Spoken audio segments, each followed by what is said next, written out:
Anyway, James, yeah, I'd love to unmute you. If you want to share, kind of like, let me see if I can unmute you, or you need to do it on your own. I'm not even sure. Oh, there you go. I Hey, think I'm James. unmuted. There you go. How you doing? Good morning. Good morning, good afternoon here. Yeah, Jen, I'd love to hear anything you're willing to share about the deal. Maybe where did you find the deal? How did you negotiate the deal? I think it would be super valuable for everyone. So I'd like to run with it. Yeah. We found the deal online, but we had stayed at the RV park in the past. Negotiating the deal, we actually drove up to the property and stayed for 2 days and visited with the potential sellers. Of course, we told them we were there to make an offer on the business, but we wanted to spend some time. They also are right on an ATV trail.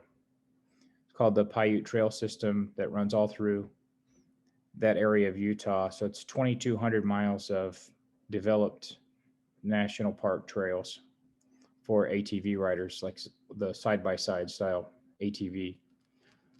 So that area just has a huge draw for that. So we actually went out and did a lot of that, and we just played very hard. And then in the evenings, we sat around with the owners and went through P&Ls with them and discussed why they started the park in the first place. And we tried to connect with them at the level of why did they start the park in the first place? Why did they want to sell? What legacy were they trying to move forward? What were their relations with their customers? Just a lot of almost what you would consider campfire talk with them in the evenings. And by the end of that 2 days, they accepted our offer and extended the invitation to use them as one of the choices for financing. So they were willing to do owner financing. They wanted at that time 900 and something down. I believe we started at 30% down on the loan. When I got back to Las Vegas, we looked at cash flow and what that was going to mean. And then I called them and said, if there's room, I'd like to renegotiate. And that's how I improved the terms to 500 down and seller carry for the rest. So that, I don't think that could have been done without building a relationship first. So what were the motivation of the owners to sell the business? Retirement. They started the park 13 years ago, and they're just now in their early 70s. So exactly like you say, in your course, there's a point where they just want to retire, but they've become friends with a lot of the people who stay in the park. So they're building a house just down the road, and they, of course, have asked us to use them for fill in here and there, and they still want to be involved with the park,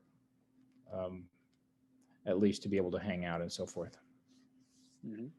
And just to confirm and to make sure people kind of like see and understand the deal structure, you're not using an SBA loan for the deal, right?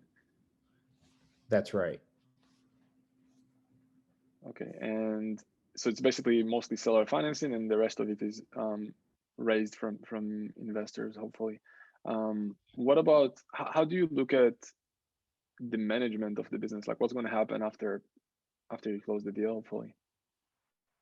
My brother and I are buying this together, and we will take our families up there for the first 2 years.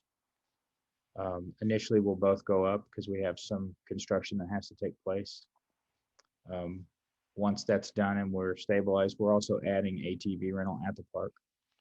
So that should be worth about another $150,000 a season, somewhere in that range. 125 to 150 is our estimate for that.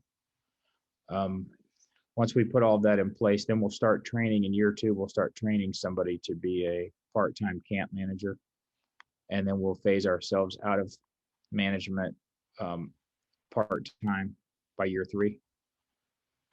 And so then what that will probably look like is one month from my brother, 1 month from myself, and then a park manager for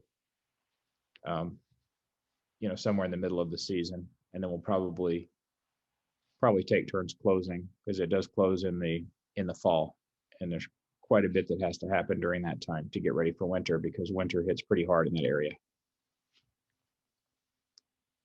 What's your plan for advisors like accountants, lawyers for due diligence? How you work that out? It was a little bit easy this time. The lady who is selling is very analytical, and she's kept very good books for us. And they also have a specific RV, I think it's called Camp Light software that they use, and the reports you can run in that program are pretty impressive. You can literally break the park down by space if you want to. Hmm. Interesting stuff. And I see a question from Niels in the so and before that, just to confirm, like, are you going to get a local lawyer to help you with drafting the sales and purchase agreement, or what you're going to do there? The sellers were real estate agents prior to starting the RV park, so they already had a generic purchase and sale agreement. Love it. And we kind of passed that form back and forth a few times until we both agreed with the wording. And nothing major. We just read through it and said, "Oh, this makes me nervous, or I don't understand it." And you know, the only issues we really had were just in the legalese portion or the boilerplate portion of the contracts. Are you bringing a lawyer to review the document, or not at all? We're not. I practically speak legalese myself for, in business over the years. I've had to kind of develop that ability. So Love it. I reviewed it. My brother reviewed it. His wife is super sharp, and she reviewed it. And if she gave us the nod, it's almost as good as any attorney out there. Love it. Awesome stuff. And I see Niels is asking, what is the price earning for the park? 2.6 is the purchase price. Of course, there's a lot of land, and this park is independent in some ways. It doesn't have a water bill, and it doesn't have a sewer bill, which most RV parks have humongous either water bills or sewer bills. Think of 100 RV families showing up at one time, what that would do to your electric bill or what that would do to your water bill.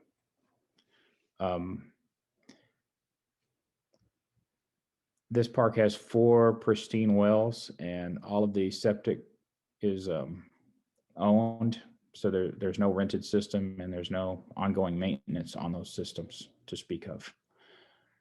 They also took the extra time to individually meter the spaces.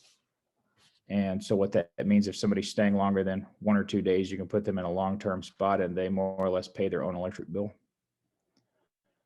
So that's extra infrastructure that's not normally put into a park due to those improvements, which were just made last year. The park will be grossing, right, last year it grossed 385. We expect that to be upwards of 4 the first season, due to what we're adding, and possibly getting close to a 500,000 gross, and NOI should be within 100,000 of that, more or less. It's pretty solid park. Some stuff. What's the plan post acquisition? You want to stay focused on this sector, or you already told me about other deals? What's your future plans? We already have some LOIs in on other businesses. I've already found something in the more or less in the playground space, which wasn't something I was looking for, but I found this through a broker, and selling for 2 times EBITDA, and the NOI is $1.5 million. They're asking 2.9. The business is already grossing between 4 and 5 million, so it's already has employees in place that do that kind of work. And I'm talking about like the playgrounds you see at schools and so forth, with the big steel and canvas canopies above them. So very solid business there. I just wrote that LOI Thursday and sent it in. I'm taking your advice on just staying sector agnostic. I mean, whenever the deal shows up, business management doesn't bother me at all. I've managed some huge businesses and even taken a company public. So I'm comfortable with being in the driver's seat in a business, and that particular business already has a great manager who would like to stay on.